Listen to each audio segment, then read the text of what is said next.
Good evening, everybody.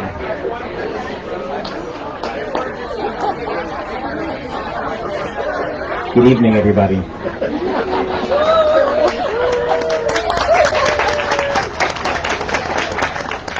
Hi, my name is Richard Marcus.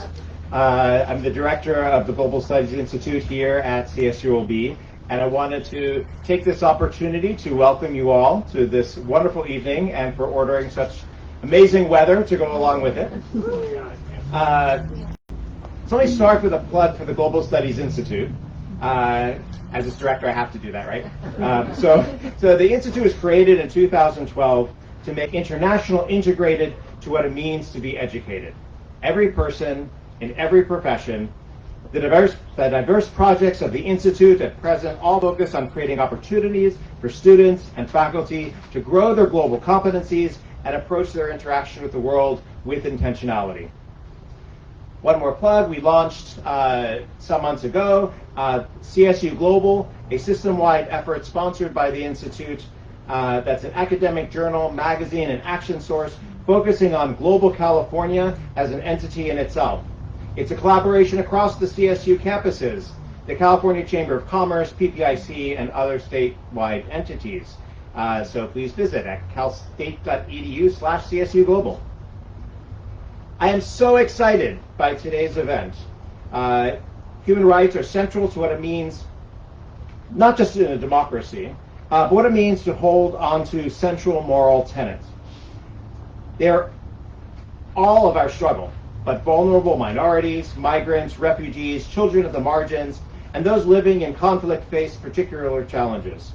It drives a need to better understand individual rights, drivers of conflict, economic justice, environmental justice, health, and other critical areas. We most commonly discuss these as journalists and lawyers, as political scientists and historians, but rarely do we have the opportunity to discuss these issues in a practical, systematic fashion, and our speaker, Eric Tistunet, will do just that. I want to take this opportunity to thank a few people for making this evening possible. First and foremost, let me thank the Curris family.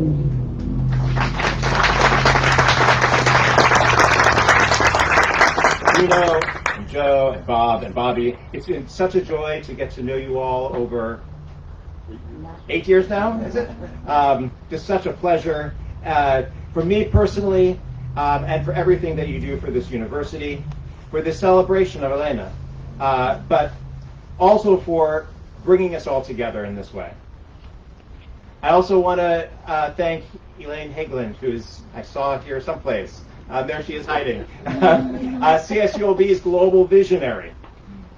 I'd like to thank Kathy Winans and Bill Shattle, who couldn't make it this evening, but have supported various projects within GSI, including the Global Fellows Program. I'd like to thank members of the Global Institute Advisory Board, a number of whom are here this evening. I'd like to thank the Political Science Department and its chair, Amy Rasmussen, who I know is also here this evening. And the Model UN Director, Ezgi Yildiz, who's also here.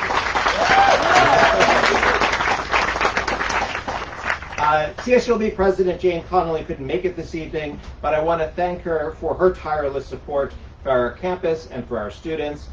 She's an example to campus presidents everywhere.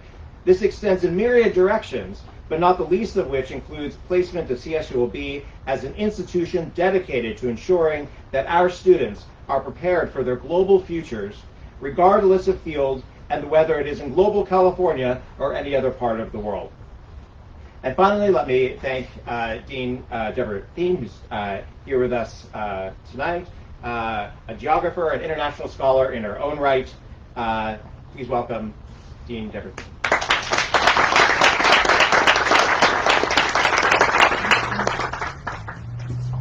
Good evening, everyone. I'm Deborah Thien. I'm going to share the Provost's remarks this evening. So Provost Sism Gunn was unable to attend this evening. I'm going to share her remarks. But before I begin, with my own hat on as the Dean of the College of Liberal Arts, I want to, in particular, thank Dr. Richard Marcus for his incredible work with the Global Studies work on campus, the Global Institute. So let's have a round of applause for Richard Marcus. And I'm, of course, delighted to see our College of Liberal Arts faculty and students here tonight. And I was just having the opportunity to talk with the family about how College of Liberal Arts faculty are not shy, that they have learned well how to argue a point. And this is, of course, an incredibly valuable attribute and skill. And I'm very, very proud of the faculty and students of this college and their contribution to uplifting global issues, as we're going to hear about this evening. So let me turn to the remarks on behalf of Provost Chisholm Gunn. So welcome everyone to the annual Elena Diane Curris Lecture on Global Issues. President Connolly sends her well wishes to those in attendance, as does, of course, Provost Karen Chisholm Gunn, who is our Provost and Senior Vice President of Academic Affairs here at the Beach. As we gather for this year's Curris Lecture, where we will unpack the critical role of the United Nations Human Rights Council within a complex world, I must first welcome the Curris family. Their generosity is unparalleled in helping us serve our beach students and our local community. On behalf of our campus, we graciously welcome the Curris family, and we thank them for their ongoing support of our campus and for sponsoring this evening's lecture. The purpose of today's event, of course, is to formally honor Elena Diane Curris and her contributions to the beach. Elena had broad global interests, and her family has established this memorial endowment to sponsor a lecture on global issues each year. And I had the opportunity earlier tonight to talk with the family about those interests and her travels, for example, to Kenya, her interest in sports, her work on this campus with our former president, F. King Alexander, in pulling together, I believe it was a 3-day symposium in short order on global issues, which she did magnificently. So in her honor tonight. As an institution of higher learning, it is of grave importance that our faculty, staff, and students remain informed and wrestle with, discuss, and contemplate ongoing global issues that greatly touch our lives. On behalf of both the Provost and I am proud to work at a campus such as this because we are committed to ensuring that all are welcome, because we can exchange our unique and diverse perspectives with compassion, empathy, understanding, and conviction. That compassion piece is critical. It is the key, especially in understanding our unique roles when advocating for human rights and ensuring that we never lose sight of our humanity, our empathy, and our love. This is also why international organizations, such as the UN, are of paramount importance. They create the space to discuss urgent, complex global issues that impact so many. And they also create a space for us to promote the protection of human rights around the globe. Richard mentioned I'm a geographer by training, and I like to point out that we are global right here in Long Beach. So it might be local for us, but this is still a global site. We represent global interests. As we dive into our lecture this evening with Professor Tessone, I'm sorry, I mispronounced that, Tessone, excuse me. I'm very grateful for all of you tonight for having taken the opportunity to attend this lecture and for being informed global citizens who strive to see humanity in all of us. Thank you. Let me turn to Bobby, who is going to come up and speak on behalf of the family.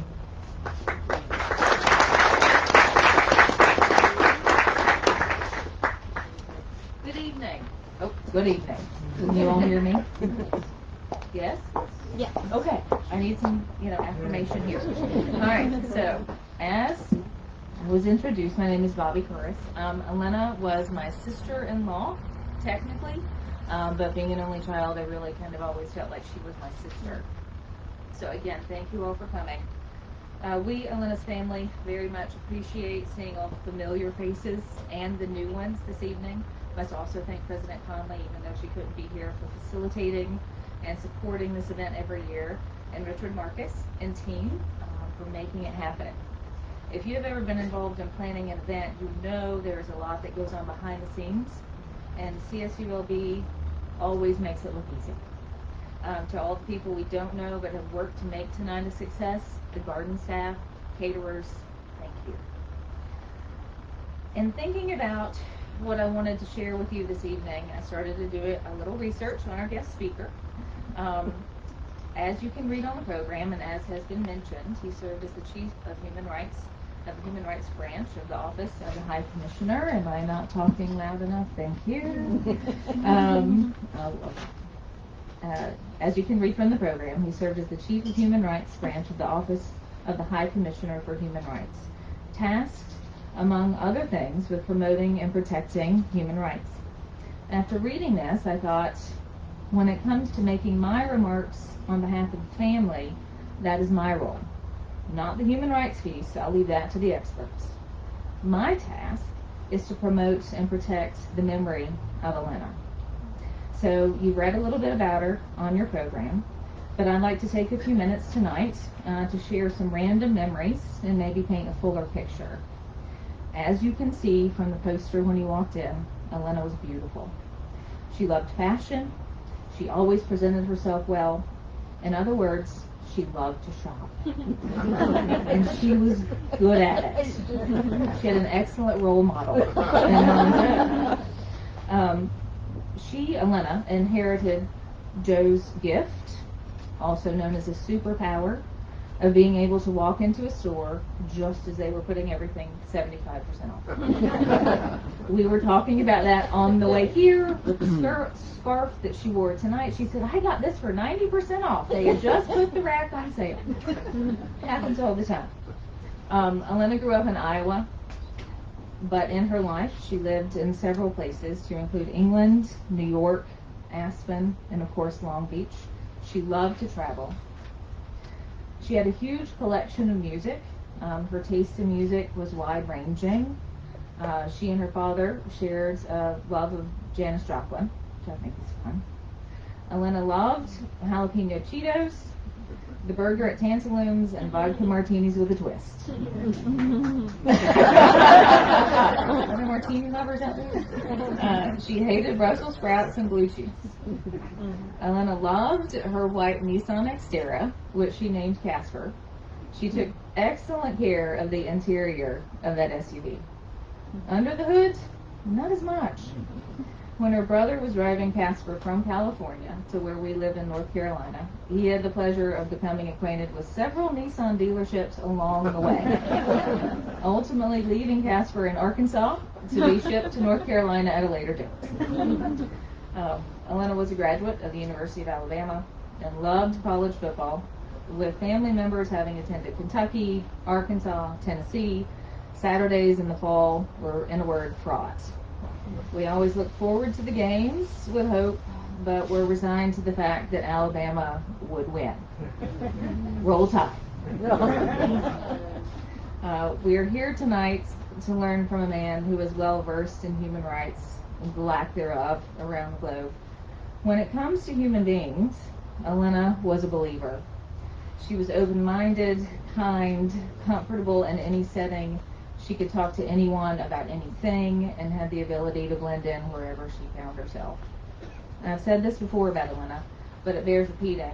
If you were lucky enough to be one of her humans, to be in her orbit, she was fiercely loyal about protecting you and your rights. In short, she was a beautiful, fun-loving creature who loved to laugh, loved her friends and her family, and is missed. In closing, I hope I brought back some memories for those who knew her, and for those that didn't, maybe I painted a little bit of a picture for you. I'd like to make one recommendation. The next time, every time, you attend a lecture, a symposium, a building dedication, any event in someone's honor with someone's name attached, don't forget that real people and families are behind these events. Thank you again for being with us tonight and helping us promote and protect the memory of our incredible human being, Elena Diane Curris.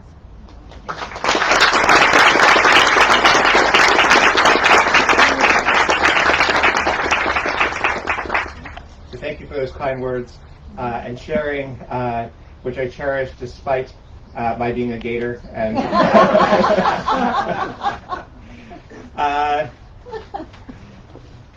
it's my great pleasure that I get to introduce our speaker for the evening, Eric Tistounet, who served as chief of the Human Rights Council branch of the Office of United Nations High Commissioner for Human Rights from 2008 to 2023. As founding chief of the council, he led the adoption of the council's institutions, building package, coordinated the role of the council within and outside of the UN system, created the review of special procedures, was a primary interlocutor with non-government organizations, and provided legal, political, and policy advice on human rights issues within countries and around the world. Since joining the United Nations in 1987, Professor Tistounet served as secretary of various UN treaty bodies, in particular the Human Rights Committee, as External Relations Officer, and as Chief of Cabinet of the High Commissioner. He's author of the book, The UN Human Rights Council, A Practical Anatomy, now in its second edition, and numerous articles on human rights and diplomacy. Professor Tistounet now teaches in Master's and LLM program at the Geneva Academy of International Humanitarian Law and Human Rights. Eric?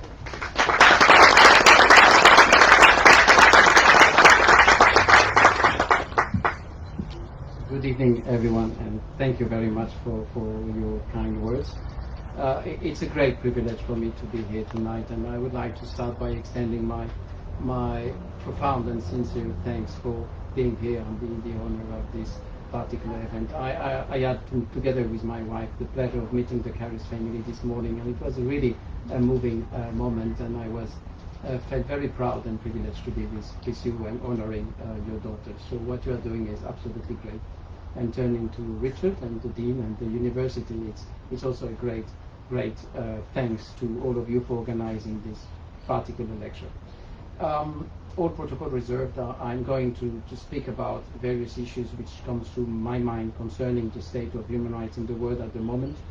And when I was discussing with the family this morning and with Richard, and I thought that probably what I would focus on is responding to some existential questions which the human rights movement is facing at the moment.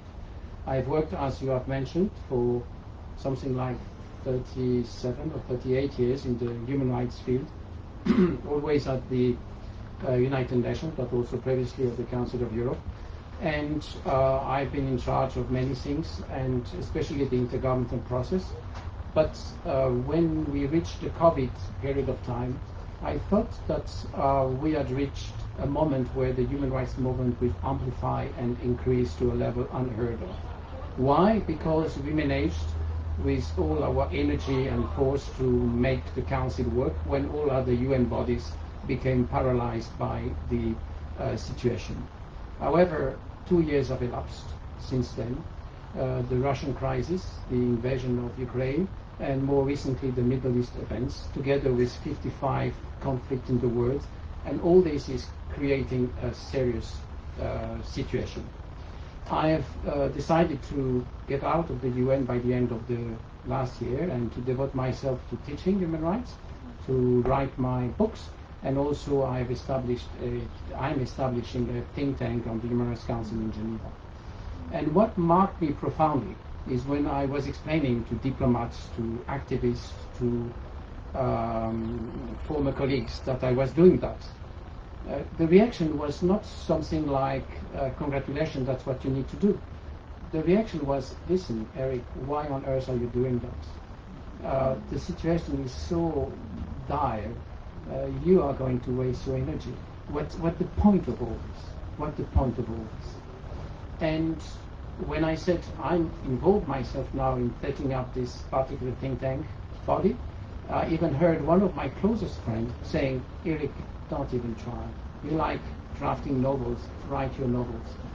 And since we are in California, this word, don't even try, echo with what one of your writers said, don't try. I think Charles Bukowski, who apparently is, I understand, buried a few miles north of Long Beach, has on his tombstone engraved the words "don't try." It has a totally different meaning, but I took it in this sense, and I said, why am I supposed to be in a position where I should try?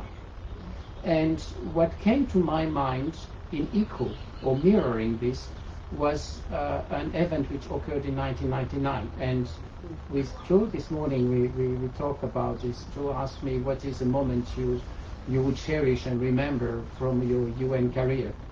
And that was a moment which happened when I was Chief of Cabinet of Mary Robinson. Mary Robinson was a former Irish president, and in those days we were traveling in very short parties, so I was the only one traveling with her. We went to Durban, South Africa. And when we were there, we were preparing for what was supposed to be the World Conference Against Racism and Racial Discrimination.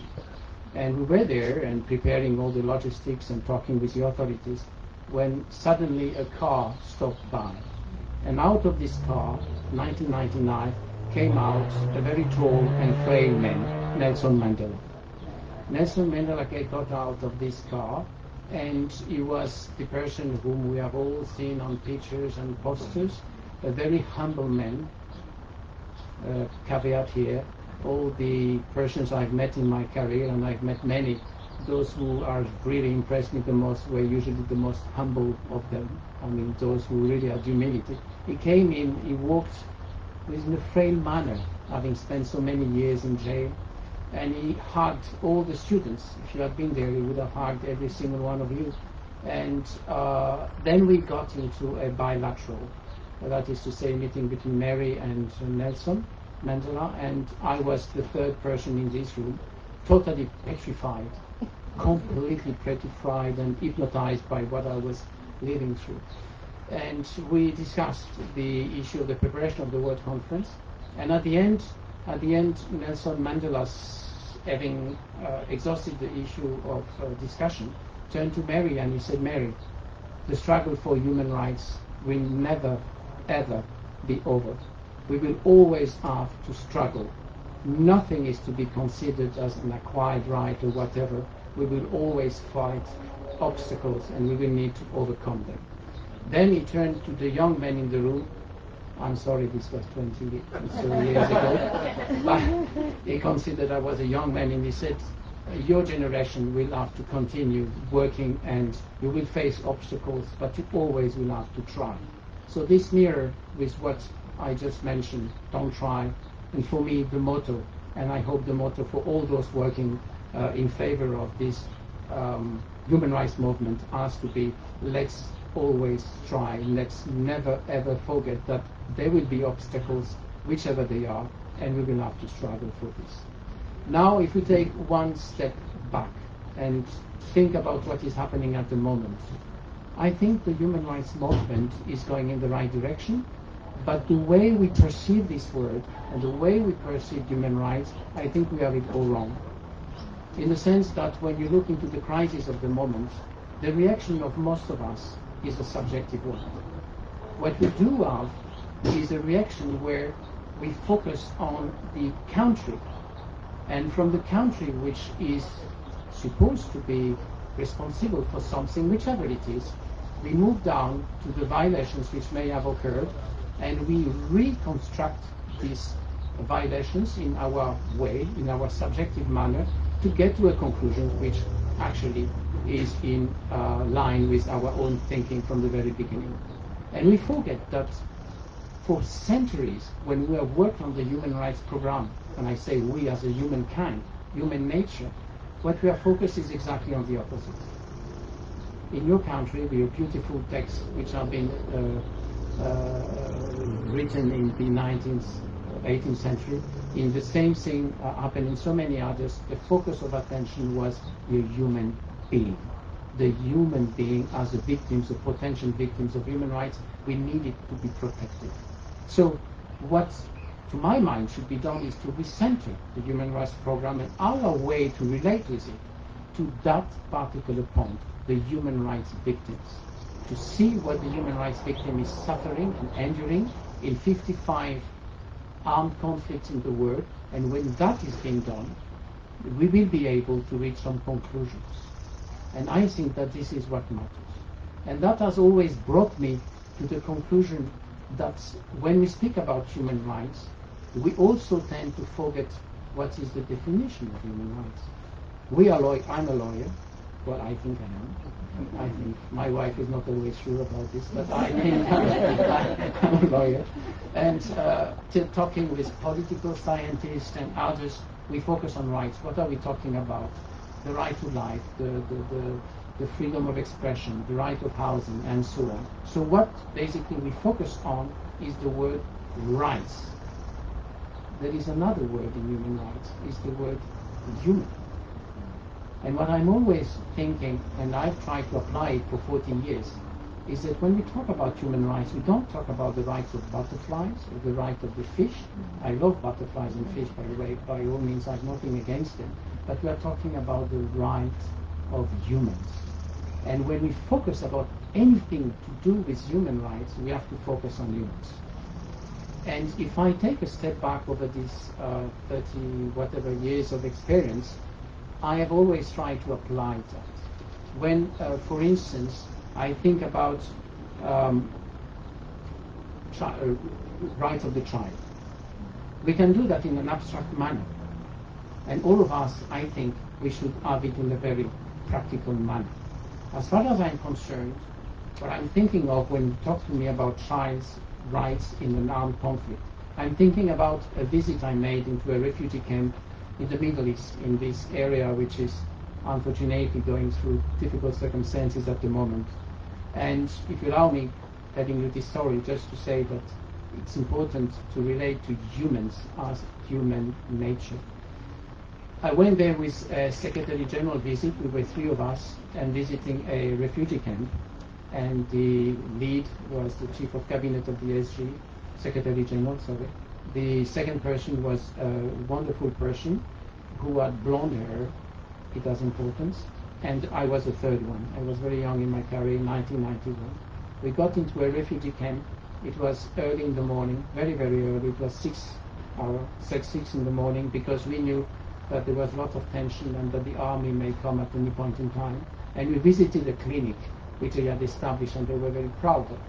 So visited this place, and there was this little boy, a very young boy, maybe 3 years of age, maybe 4. I cannot say exactly. And he had never seen anyone with blonde hair.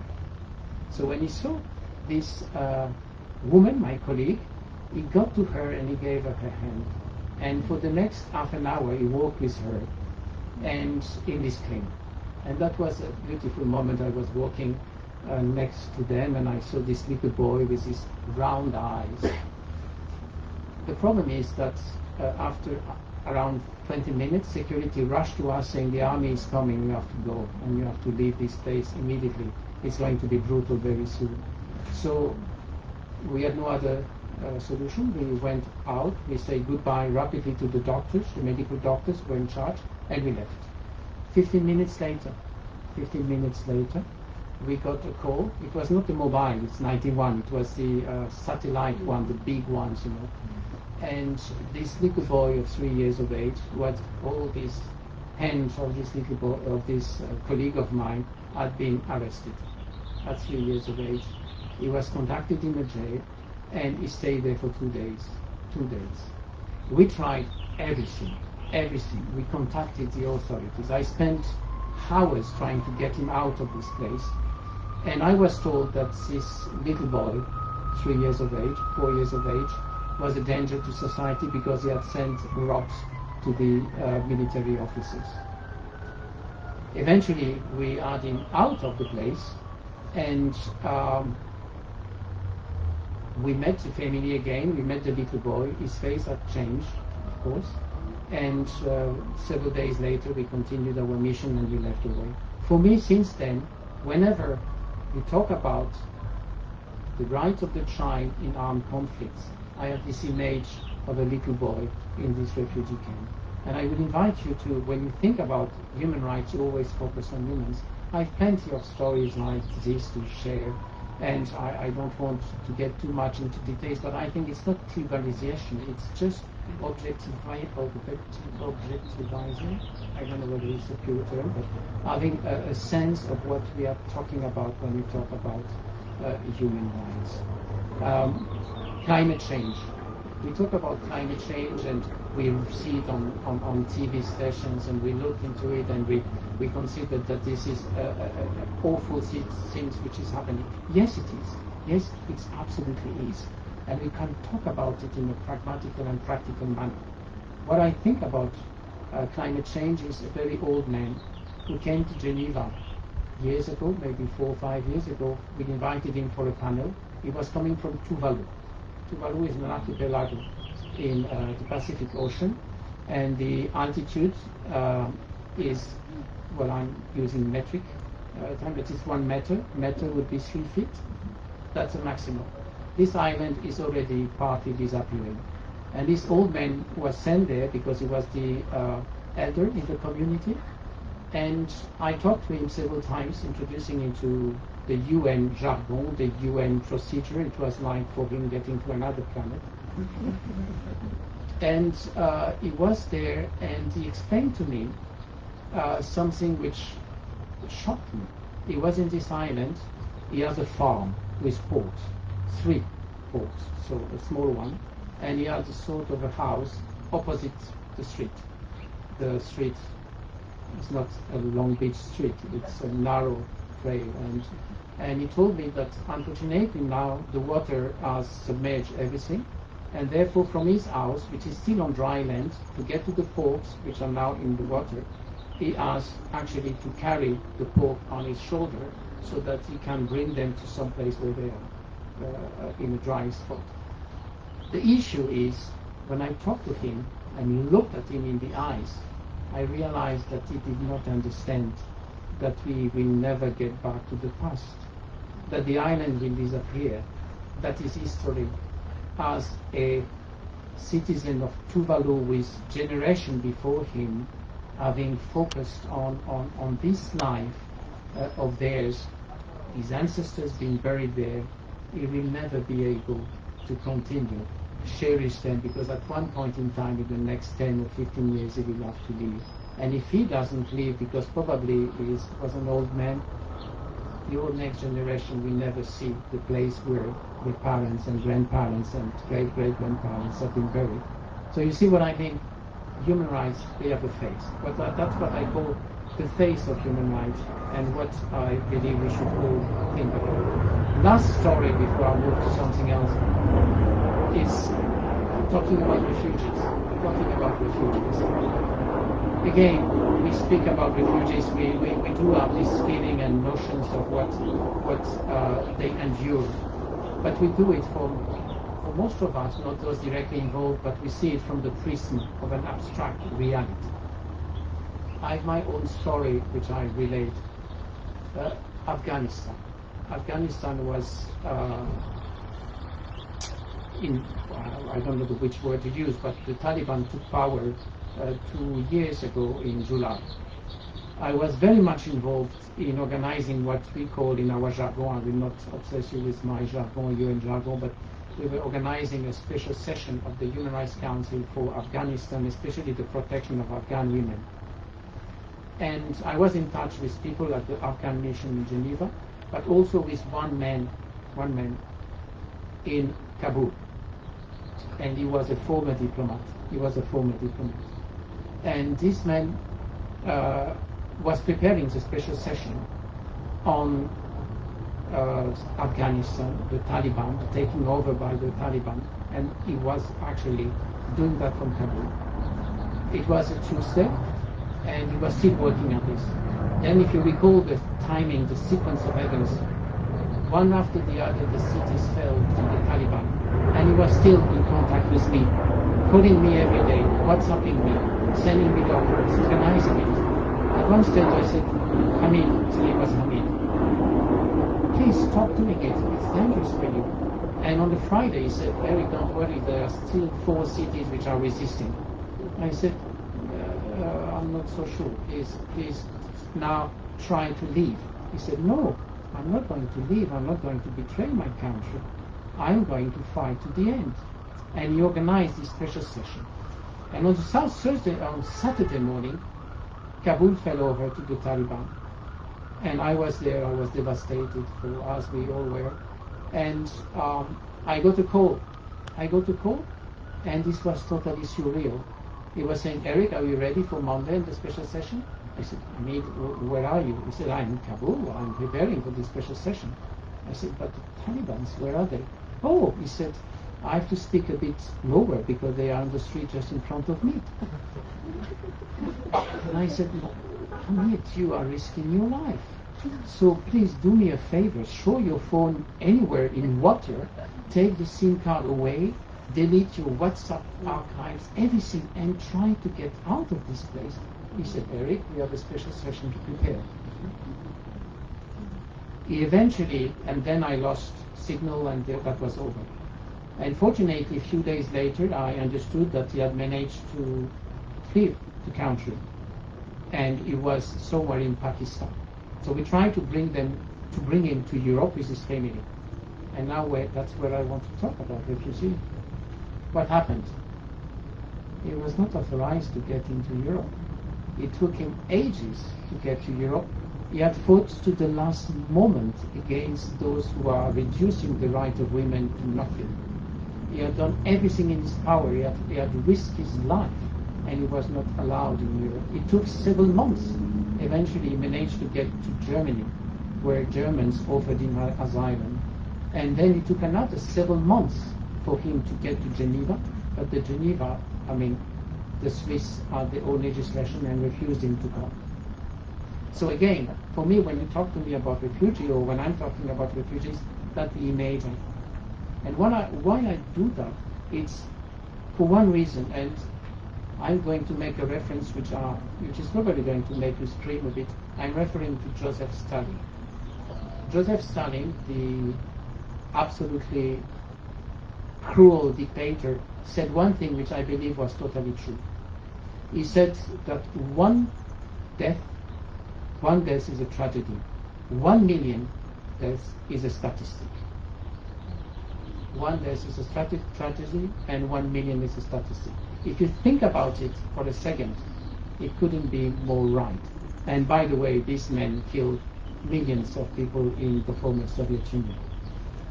And for me, when I'm talking about human rights and the face of human rights, my wish, my dream, would be that when we talk about, for instance, 3,000 people in a country X have been killed for whatever reasons, that we would not think about 3,000, which is nothing. 3,000 means nothing. But we would say 3,000 times one person. 3,000 times one person. Because then we would have a face of human rights multiplied by 3,000, and we would start to grasping what the reality of human rights is all about. I was telling to students whom I was very lucky to meet this afternoon. We had good exchanges, and I really liked the exchanges. I was saying that, for instance, at the moment, in the northeastern part of the Republic of Congo, Democratic Republic of Congo, there is a disaster going on at the moment. This number of displaced persons are moving around, and the people have been affected by the conflict for so many years. Who has read about it in recent circumstances? Probably none of us, because simply we are overwhelmed by the complex nature of this tool, which makes us always focus on the dire reality of one or two conflicts. Normally it's two conflicts, plus the other issues, and we cannot focus on all these.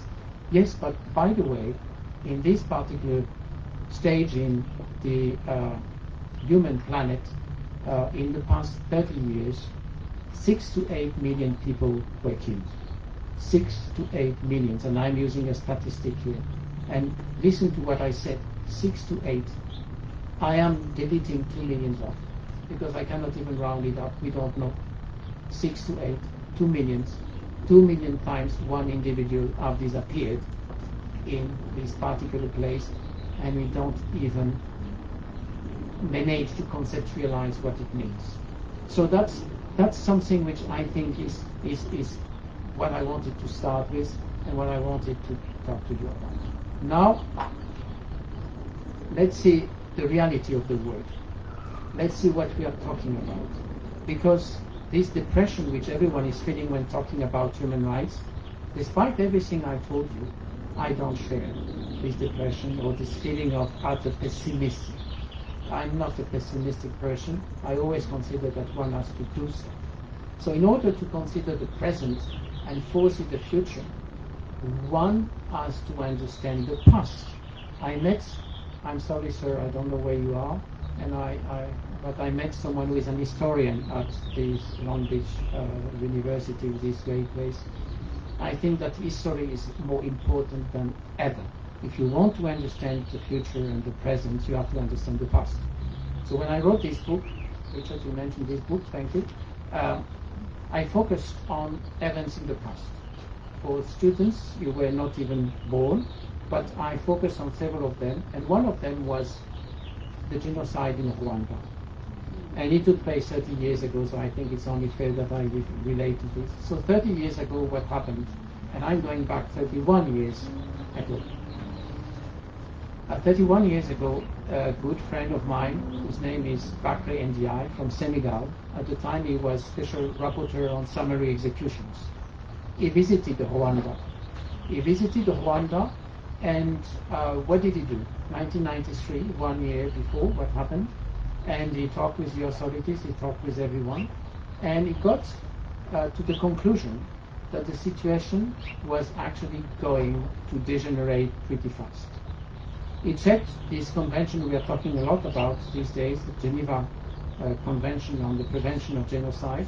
They looked into the elements and he said, and that report is a public one, he said that the elements of genocide were there. 1993, they were there. And that what was actually waiting for was a trigger. That at any point in time there could be a sparkle and everything would explode. And he went to the international community, 1993, at the fall of this year, and he said, do something. You have to do something about this because it's going to degenerate pretty fast. And he gave instances and examples of what to do. What did the international community do? What did the Commission on Human Rights, which I was not yet, but I would become secretary of a few years later, what did it do? Nothing. Nothing. Absolutely nothing. So that's the past. That's the 90s. That's a moment which led to the death of 800,000 people. 800,000 times one individuals were killed, not mentioning those who lost families or rape or whatever. So that was a disaster which could have been prevented very easily because those people who died were unfortunately killed by machetes, and it was not by superb machine guns, it was done by machetes. It could have been avoided. It was not done because the international community couldn't put it up together. So when I'm thinking about the past, when I'm being told it was better in the old days, I'm saying, I don't know what we talk about the old days, and I don't know what we talk about when we compare things in the past. 1994 was the year Nelson Mandela got to power. So if you want to focus on good things, you focus on that one. But don't forget this one. Don't forget former Yugoslavia. Don't forget everything else. So the past was not that pinky and rosy and great. The past was immersed into an ocean of indifference and no action. Now we are in 2024. We have the Human Rights Council, which I had the chance to lead for many years and negotiate all these things. I'm not going to tell you that this body is solving all problems on Earth. Absolutely not. Because that would be a bit naive on my part and would be probably misleading you. However, it has established numerous, absolutely numerous bodies to deal with violations of this nature. Probably too many. Those who are lawyers and are trying to follow what the council is doing will probably look at me saying, Eric, it's become a very giant machinery, it's very complex, it's very tough, and we cannot follow it all through. But it remains that it has established 13 to 14 commission of inquiry. I think there is someone who is working on this at the moment.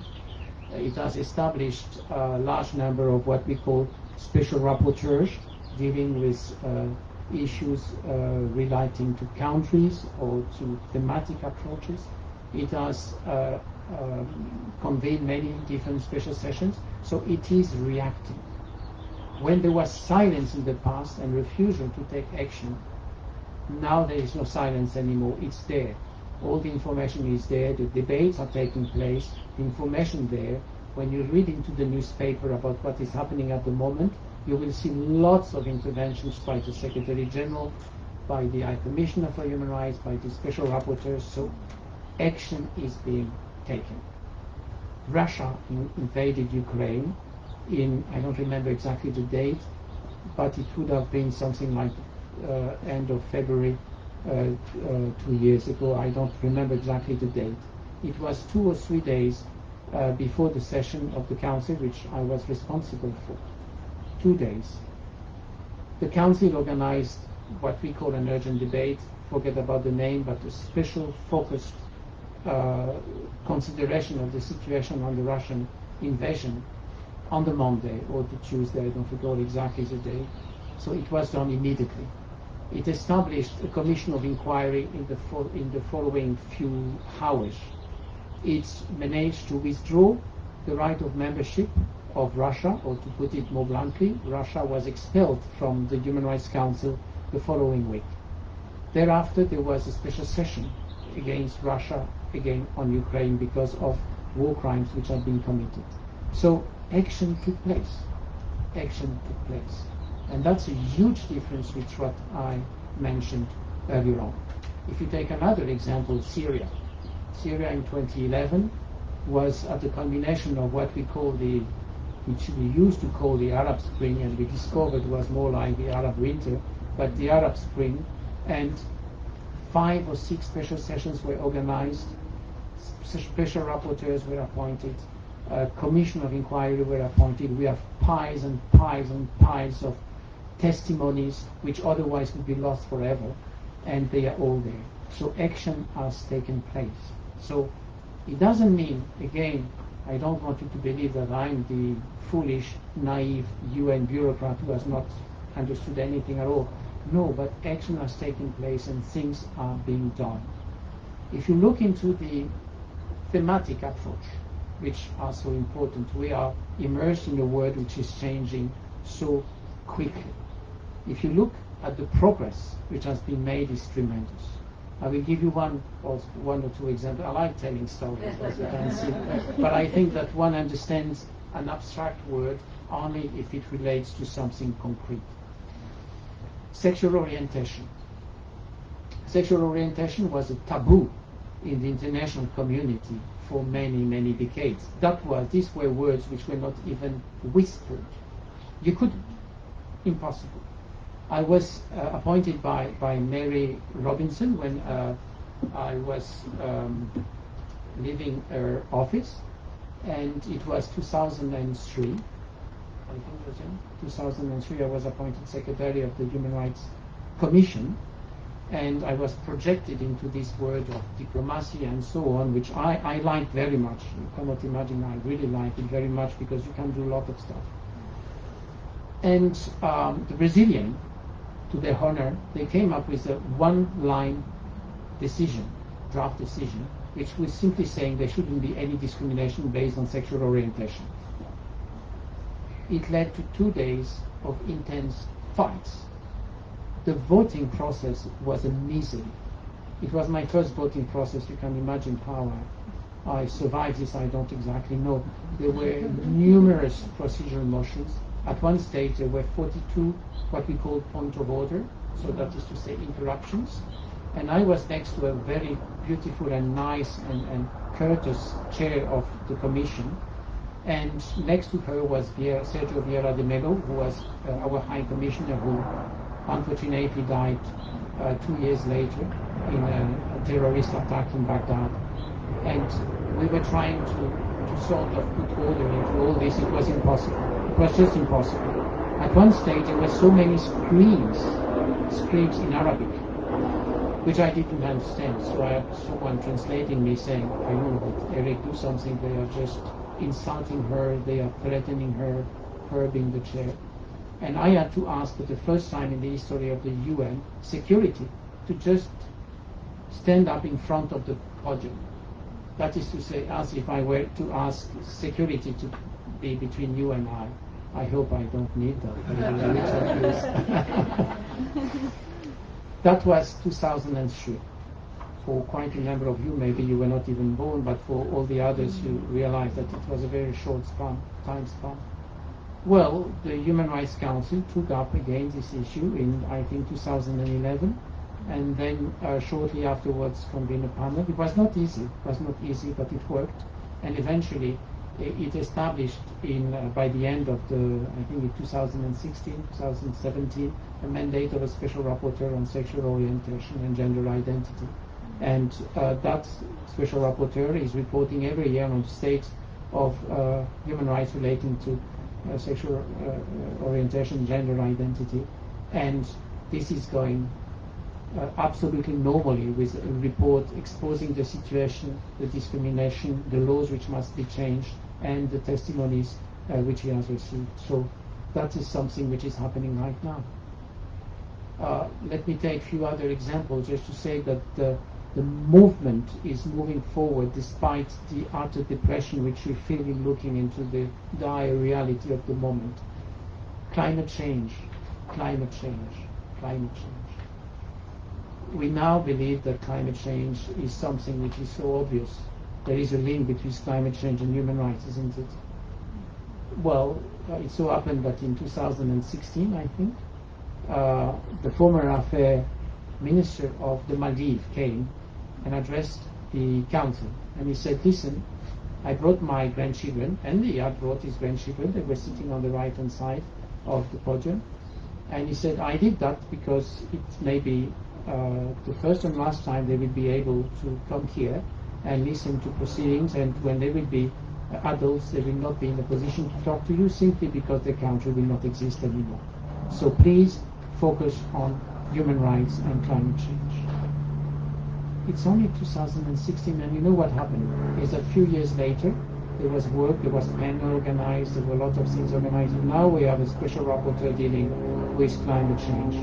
I met the Foreign Affairs Minister of the Maldives recently. It was 2 or 3 years ago in New York, and we were having this conversation, and at one stage I said, Minister, I have a memory of yourself talking to this Human Rights Council, and you mentioned what I just mentioned, and I said, you really made my day, because usually when I'm listening to Minister, I have difficulties not falling asleep, but you were very much speaking something which got to my heart, and this was great. And he laughed, and he said, he didn't say Eric because he didn't know my name, he tried to pronounce my name, and that was funny too. And then he said, what you don't realize that when I had delivered these statements, I was approached by several industrialized country ministers. They wanted to see me urgently. And you know what the reaction was? They said, why on earth have you talked about climate change here? It doesn't belong to the human rights movement. It belongs anywhere else. It has to be left to the scientists. It has to be left to anyone, but certainly not to the human rights movement, because there is no link. I'm talking about 2016. That is to say, 8 years ago. Nowadays, no one is ever even alluding to this, and there is consensus in saying that human rights and climate change, they are interconnected. You cannot deal with one and not the others. So again, progress. I have lots of things there, but I don't know even what time is it. Yeah, I have plenty of time.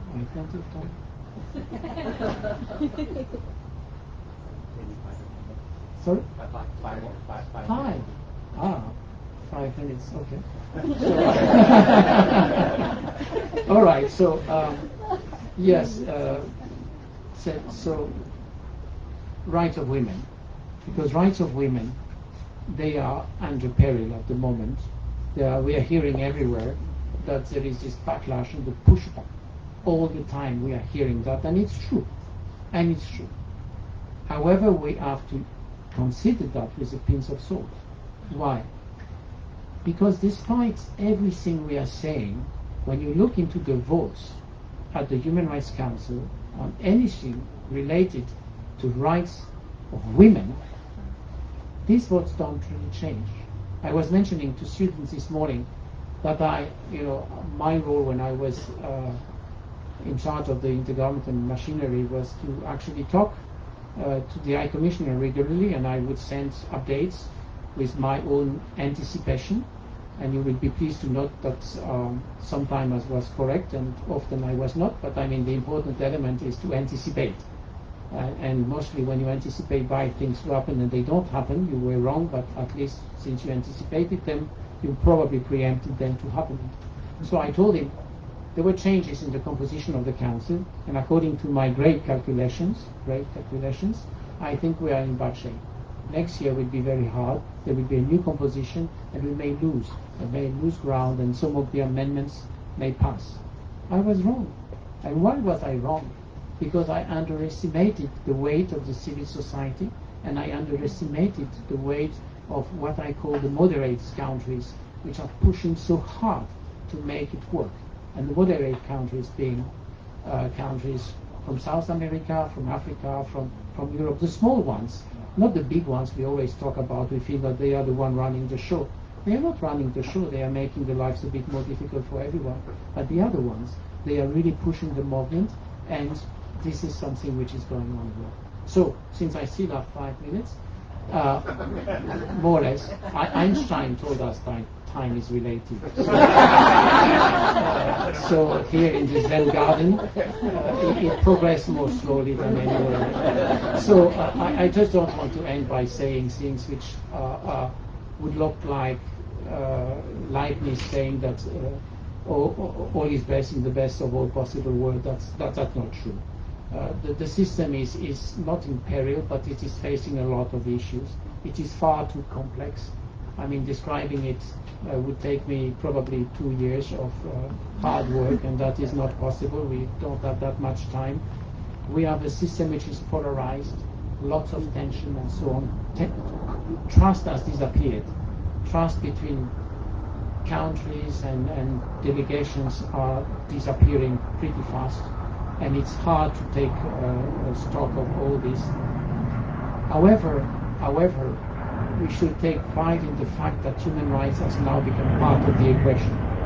When I started my life in the UN, I mentioned that several times, we didn't have even masters or LLM on human rights. It didn't exist because I'm supposed to be a lawyer on what international public law or something like this, but human rights was not in the equation.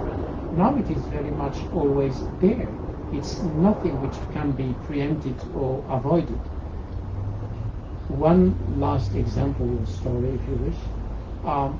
We have, in my former capacity, at one stage I accepted the idea of creating a Twitter account. Why on earth I don't know, but my colleagues wanted it to do that, so they did it. It was they call it HRC Secretariat, and I said, okay, well, do it, please. And it was a family account, that's what I'm saying. And because there were 200 people seeing it, mostly all my colleagues and their families and diplomats and friends. Russia invaded Ukraine, and as I mentioned it this afternoon, we moved in terms of views and impressions from few hundreds to 2.5 million impressions in exactly 1 hour. Such an appetite for information. Several months later, China was the subject of a decision which was rejected, was defeated. 3.5 million people followed this line. And of course you have to see it in different manner, but for me it means that there is a huge appetite for human rights awareness and knowledge. And my last words, because that I prepared, that I've written down somewhere, but I just need to find it, because I want to address myself to students. Now I need to find it somewhere. I talked about Nelson Mandela. He has written a book which is, we discussed it, A Long Walk to Freedom. So this afternoon I went through this book on internet. Internet is useful, by the way, as you can see. And this is the last paragraph, and I want to, and I'm reading it for students here. I've walked that long walk to freedom. I've tried not to falter. I've made missteps along the way, but I have discovered the secret that after climbing a great hill, one only finds that there are many more hills to climb. I've taken a moment here to rest, to steal a view of the glorious vista that surrounds me, to look back on the distance I have come. But I can rest only for a moment, for with freedom come responsibilities, and I dare not linger, for my long walk is not yet ended. Well, his walk ended. He passed away not so long ago. And what I'm always saying to the next generation, I think you are the Gen Z, if I'm correct, to the next generation I'm saying, please, his walk has ended, but yours is starting. You will have many hills to climb. You will have many occasions to stop and rest and look around and enjoy the vista. But please, don't, whatever you will be doing, human rights movement, the bank system, working in a multinational, transnational corporation, working in academy or whatever, don't ever lose sight of what I just mentioned. The human rights program needs you, and you are all part of the components of this human rights movement. Remember, you will have to walk these long rides, not walk to freedom. And I would like to thank you all, and I will stop on these words. Thank you very much.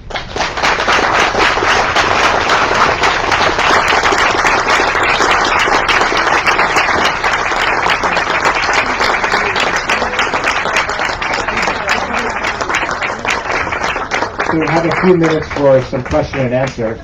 So if you have questions, I'll walk around with this microphone.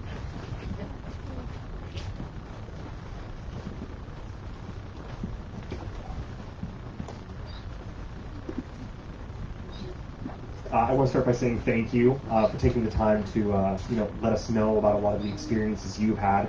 I'm an alumni here of CSULB through the Political Science Department. I just had a question.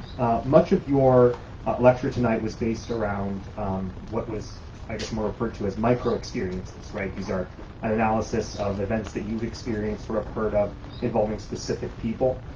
When it comes to dealing with such high-level organizations such as the United Nations and the type of work that you do on a daily basis, do you find that at this level, those types of experiences hold as much weight as what is mostly reported on, such as more, I would say, more macro sort of statistics and experiences, rather than experiences of countries or huge groups of people, specific individuals that belong to those countries or groups of people?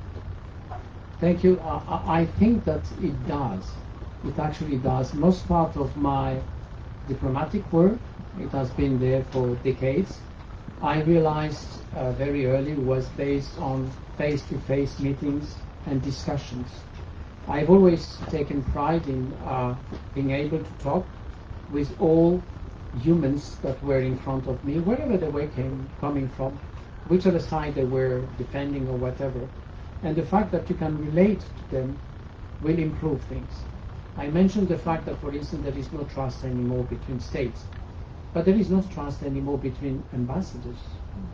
They don't talk to one another. It's very striking. So if I can, at my humble state, with my humble status, just to put them together and talk to them and make them work together, even for a second, it works. So the micro implied the macro. I don't know whether I use the right accent there, but you see what I mean. I think that we have to start there. Otherwise, the other way around, run into the risk of a certain level of lecturing. If there is one thing which states representatives hate more than anything, is when we try to lecture them, because then they automatically shutter their own ears and they don't listen to you anymore. But if you relate on the micro side of it, I think you have a chance to make it work. And my experience is that many of these things which happened, I didn't get into the technicality of it, because I would have probably bored all the audience. But I mean, many of the things you find in the documents which have been established on the council, and I've worked on a lot of them, were done on that level, person to person level, delegation to delegation level, and it works. Thank you. Thank you.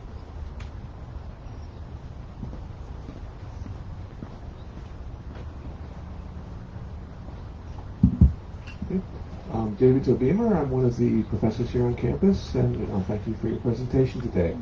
My question is, I've worked with the Human Rights Council dealing with human rights in Japan, and one of the things I've noticed about the Human Rights Council is that we have member states on the Human Rights Council that don't have very good human rights records themselves. If you had a magic wand and could reform the Human Rights Council in a way that reflects probably its own principles better, how would you reform it to make sure that member states actually observe their own principles? That's one of my preferred questions, because I am a contrarian. As you may have noticed, I'm a contrarian. And I've always considered that the international community must be reflected in the Council the way the international community is. When there was negotiations for the establishment of the Human Rights Council back in 2006, I represented Louis Arbour in New York. And there were lots of talks about criteria for membership. And there were ideas that the Council should only be composed of states which would be respecting fully human rights. And I had tremendous difficulties with this, because when I took the floor in various meetings of the Friends of the Reform, I was saying, yeah, but there are violations everywhere. How do you where is your threshold? How are you going to differentiate one state to the other? And they came up with this idea of criteria for membership, and Human Rights Watch came up with 6 criteria for membership. For instance, having ratified all human rights instruments, having reported to all treaty bodies, having extended standing invitations, and so on. And there were 3 other ones.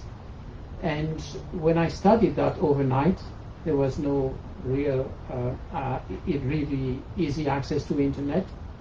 I got a solution to this, or an answer to this. The next morning, there was a meeting of the Friends of the Reform, and they were looking into this criteria. And I said, listen, I got your solution, it's fine, because in those days they were talking about whether there should be 15 or 30 or 47 or members of the Council. I said, you don't need to worry about that anymore, because if I look into those states which respond to this criteria, all of them, I found 2 only, is the Czech Republic and Finland. So I said, if we apply your criteria, you will have 2 states in the Council. So that's, anecdotically speaking. But more importantly, I will give you another example where I don't like this at all. The Council of Europe decided at the start of the Russian invasion of Ukraine, they have decided to expel Russia. It was the same thing they did decades ago when there was a military coup in Greece. They expelled Greece. What was the result of the expulsion of Greece from the Council of Europe? The Council of Europe lost any possibility to influence on the country which had been expelled. And what has been the result of the expulsion of Russia from the Council of Europe is that thousands of complaints which were addressed to the Council of Europe, the European Court on Human Rights, are now not anymore dealt with by this body, and they have been actually moved to the Human Rights Committee in Geneva. So in brief, I think it's always better to have everyone in. Those who will be elected, because after all, countries may be or may not be elected to the Council based on some form of criteria. And if they are elected, it's good to have them and to see what they react, and there is a chance to influence. Even if the influence is 1% of what we would desire, it would still be better than 0%. So that's my position, but it's very personal, and I fully understand that many are not in agreement with this. Thank you. Hi, good evening. Before I begin, I just want to make sure there's no students that have questions. I feel like this is your space. Tee it up. Go after me. I'm Jessie. I'm actually connected to the Curris family as well. I'm Elena Curris. Hello, recipient for a local leadership program called Leadership Long Beach, which is focused on building leaders to address social issues here in Long Beach. And one of the questions that I wanted to ask you might be a little provocative, but it's a pleasure to have someone from outside the United States come to visit. What are some of the human rights issues that we as Americans in the United States should be focusing on in our own country?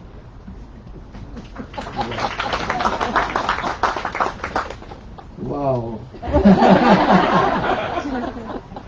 I'm from the old school, and usually I don't like very much bringing issues regarding those who are hosting me. That would be very tough. But let me generalize by saying, in order for me to be able to respond to your question in a polite manner, I need to generalize it to the Western world. What should the Western world do at the moment? The Western world should, at the moment, realize that it is probably, that's my feeling, facing the very strong issue of double standards. When it is looking into the situation in the world, depending on where the situation arrives, the conclusions are not the same. And therefore, for the political affairs, the foreign affairs, I think the Western world must look itself in the eyes, in the mirror, and try to reconcile the foreign affairs policy it does with the reality of the moment, to avoid what is happening now, which is a giant rift between the North and the South, or the Northern Hemisphere with the rest of the world. Internally speaking, I think we have issues which are very clearly linked to discrimination. That is very obvious. We have issues linked with not enough empathy in terms of the rights, which we call, probably wrongfully so, economic, social, and cultural rights, the right to development. We don't focus enough attention on this. We have plenty of problems related to civil rights too, because we, as a Western world, I'm saying we because after all I'm French and Swiss, so I'm also part of the Western world. We do have tendency to pinpoint what is happening elsewhere but not in our countries. Racism is very part of our society. We have not yet digested the fact that there is something called neo-colonialism. We still try to lecture the world about what we are, whereas we should simply recognize in all modesty that we are responsible for a great number of issues in the world. It doesn't mean at all to undermine what we have done. It doesn't mean that we should not recognize what has been done by the Western world, but it needs to be recalibrated considering what the world is happening at the moment, what the world is becoming at the moment. There are plenty of voices in the world, and human rights is not limited to the Western world, but the way we project it, we forget that it may be eventually in our lives as an element of a policy of foreign policy. So I think that's what we should look into. I hope I responded to your question. I think there was a student who earlier on said that she had two questions for me, but that's... Hi, I just want to thank you for this talk and also for speaking in my class earlier. Both of them were super fascinating. If you talked a lot about person-to-person connections and that being the best way to achieve diplomatic progress, so what would be the best forum for that? Do you think it's the United Nations, other IGOs, summits, or some other way for diplomats to really engage on a personal level? I will not surprise you in saying that the United Nations must take back its place, which really rightfully belonged to it. The United Nations were established after the Second World War. We said never more, and decade after decade we have unfortunately did exactly the opposite of what we were supposed to do. The United Nations is actually an organization which is composed of member states, and member states have a tendency to applaud the United Nations when it is saying the right things according to its own foreign policy, but unfortunately when it is the opposite, it has a tendency to criticize, if not insult, the poor Secretary General or the poor High Commissioner or whoever is speaking on their behalf. So I think it's with the United Nations that this may happen, but member states have to be, they have really to act in accordance with what they say. And to do that, we need a very strong and powerful civil society. That's the key. Civil society being everyone, not only those associations which we know all about, but it means very strong civil society and a very strong support to the United Nations.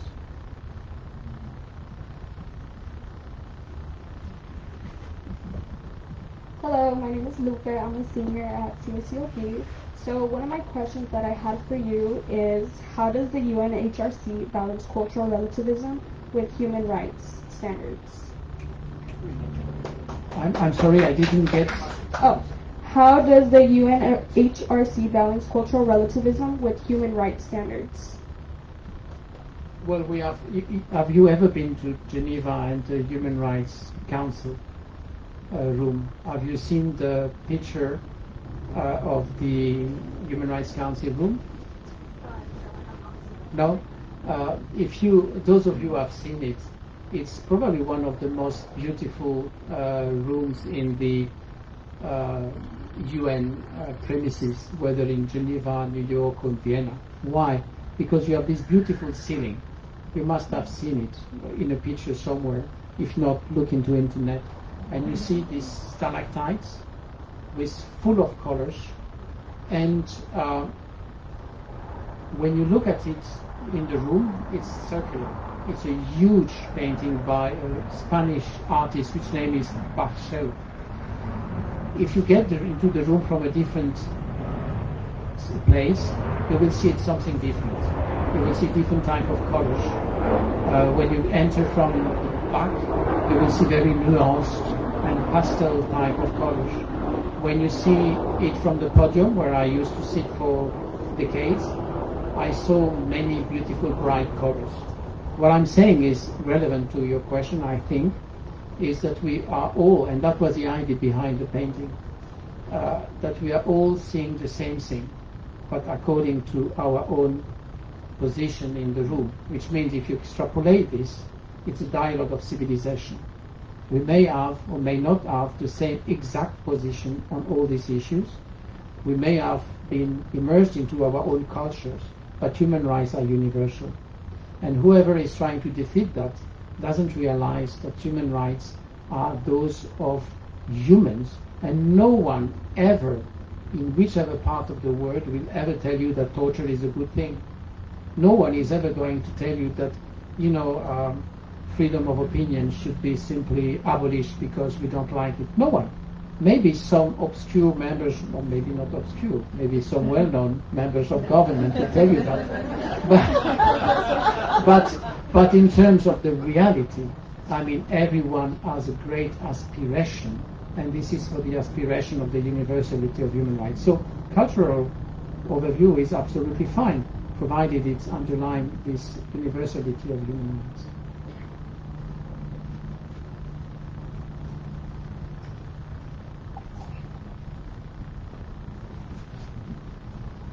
Thank you so much for being here. This was so interesting. I had a question about the Security Council. So we've seen the Security Council be so paralyzed, especially in recent years. And so I was wondering if you could speak a little bit more about how the Human Rights Council has stepped in those moments of paralysis, and also if you would advocate for any reform to the Security Council. Well, I'm not at the United Nations anymore.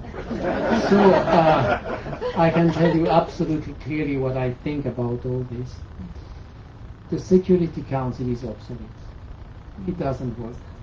But the major problem is that it cannot be reformed.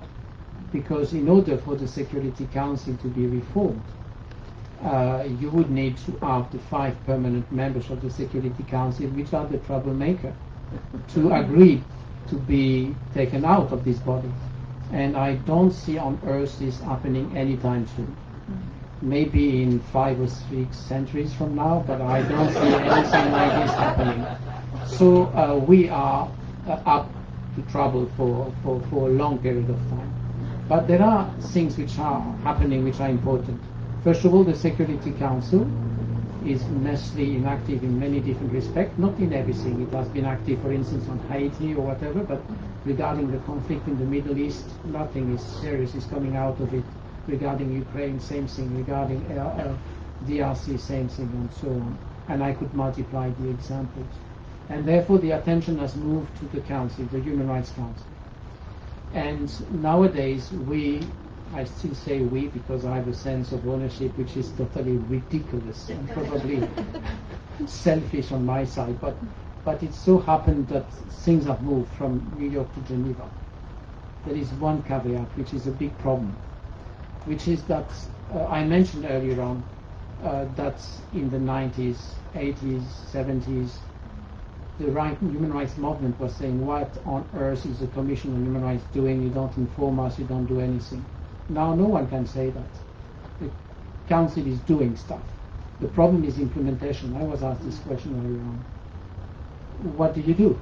But the Human Rights Council cannot do anything by itself. The only organ of the Charter of the United Nations which can do stuff is the Security Council. So, this is where the frustration of everyone is unfortunately directed to the wrong entity. People are very often telling me, Eric, what on earth is the Council doing? I'm saying, my friend, the Council is doing everything it can, but it cannot actually operate the Charter of the United Nations because that is up to the Security Council to do. And then they turn to me and say, what would you suggest? I said, what can I suggest? Because we all know the suggestions. They have been proposed many, many times. I think at one stage, the international community will have to reach a point where it will understand that this body has to be changed, or that the UN General Assembly has to take on the power which has been granted to it by the Charter and which it is not using. That is a question which no one is asking for. Why is the General Assembly so silent on so many different respects? And that I leave it to you to respond. Fascinating. Time for one more question. You get the magic last word. Hi, I'm a high school student and I do Model United Nations at my school. So if students wanted to become involved with the UN one day, like what would that career path look like? That's a tough question too. I was mentioning this afternoon that it's my career path has been different because things were different in the 80s. When I joined the UN, what was called the UN Center for Human Rights, we were 83 or 85. And now my colleagues are 1,800 people. So it has been multiplied by a certain figure, which I cannot, due to my jet lag, probably promised me a quote, but never brought it to me.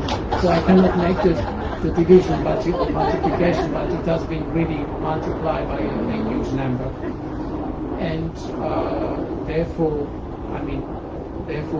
we have seen a tremendous difference, and now I have lost track of the question. Can you repeat it, please? What would the career path look like for Oh yeah, the past, yes. So I'm sorry about it, really, Bob. When I came, the idea, but I think it was common in all societies. You started a career knowing that you would be there for a long period of time. You could build it up. You knew that you had a certain path. Maybe you would end up with a certain level, and you had a sense of ownership and corporate sense of the term. Now the situation has very much changed. So if I were to have any kind of advice to students around here, I would say think globally, think having experience here and there, be an intern somewhere, UN system, NGO, wherever, try to build up what I was reminded is called the YPP, the Young Professional Program, whatever it is, and try to get experience for several years and then move to something else and gain experience from a different prism. Because after all, you may end up an old bureaucrat like me, that is to say, having always been in the same path, and maybe that's not what the world of today requires. We need to have people with multiple form of experience, multiple form of injection of IDs and so on. We need IDs more than ever. The question about the Security Council and the UNGA, you got the blah, blah, blah answer. So you need to have people who are able to inject something new into the system, and for this you need to vary and diversify your experience. So think about globally, moving from one body to the other. Thank you. Applause one more time, please.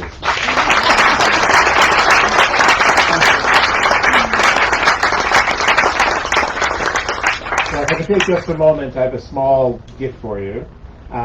So this is from a local entrepreneur who works also with local artists to make Long Beach water, which is infused with plants from the local area and is 99 proof.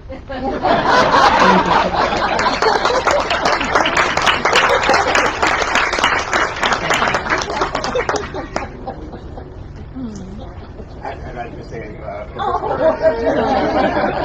be a long night. Thank you all once again for coming and sharing your evening with us, and look forward to you at the next event. Thank you, everyone.